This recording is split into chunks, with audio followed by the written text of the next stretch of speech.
सबके प्रणाम बा, नमस्कार बा। हम आप सबके राइटर हैं अखिलेश कश्यप। तो भाई लोग फाइनली खेसारी भैया का जो टीजर है वो आ गया है आप लोग के बीच, जो कि अखिलेश कश्यप ने खुद ही बताया है। टीजर आप लोग देखिए।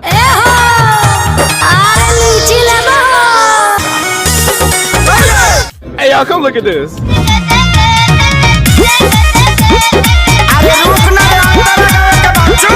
ये गाना के आप लोग इतना आशीर्वाद प्यार देनी जाए, एकरा खातिर दिल से धन्यवाद। और या वो गाना तो एकदम ब्लास्ट बम बमा जाए, बस आप लोग से इतने कहे कर है। तो भाई लोग इस गाने पर अखिलेश कश्यप, खेसारी लाल यादव ने सभी लोग मिल के रील बनाया है।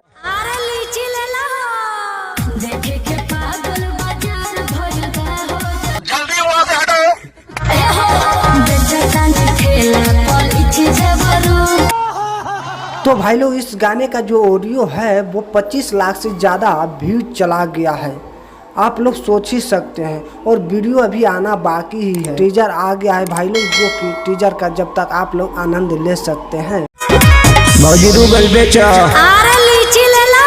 बस भाई वीडियो को कर दीजिए एक लाइक, और हमारे आर्यन राइडी यूट्यूब चैनल पे अगर आप नए हैं तो चैनल को कर लीजिए सब्सक्राइब, फिर से खेसारी लाल यादव का न्यू अपडेट पाने के लिए। तो बस फिर से मिलेंगे आप लोग को एक न्यू वीडियो के साथ, जब तक के लिए जय हिंद जय भारत।